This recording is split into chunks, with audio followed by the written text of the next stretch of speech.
And ఇంకొక main point ఇది గుర్తుపెట్టుకోవాలి, ఓకే? ఇది బాగా హైపప్ చేస్తారు మనకి ఇన్స్టాగ్రామ్లో కానీ ఎక్కడైనా కానీ. అది ఏంటంటే around 10 or below fat percentage. ఎట్లా ఈ ఐసిఎన్ ఫిజిక్స్, ఓకే? ఐసిఎన్కి చాలామంది కంపీట్ చేస్తారు, ప్రెప్ సిరీస్ పెడతారు కదా. సో అందరూ ఆ ఫిజిక్ని ఐడియలైజ్ చేసుకుంటారు. For a certain period are మీరు ఇప్పుడే స్టార్ట్ చేస్తున్నారు అంటే it is good to go to that extreme. ఎందుకంటే గెట్ ఆఫ్ దట్ ఫ్యాట్ ఎక్స్ట్రీమ్గా తీసేయండి.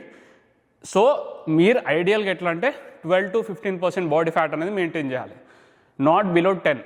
ఈ ఐసిఎన్ అథ్లీట్స్ మోస్ట్లీ ఎట్లా అంటే సింగిల్ డిజిట్ బాడీ ఫ్యాట్కి వస్తారు.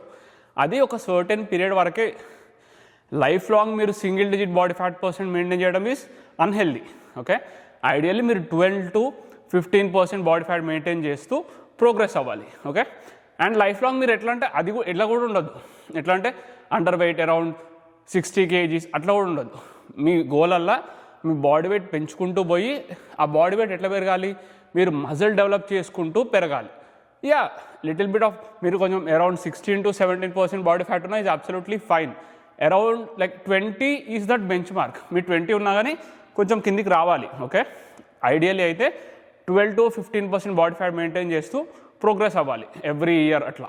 సో ఈ ఐసిఎన్ ఫిజిక్స్ అవన్నీ ఏంటంటే జస్ట్ ఒక సర్టెన్ పీరియడ్ వరకే అనమాట. Don't take them seriously. And అది లైఫ్ లాంగ్ మెయింటైన్ చేస్తా అని మాత్రం అస్సలు అనుకోకండి.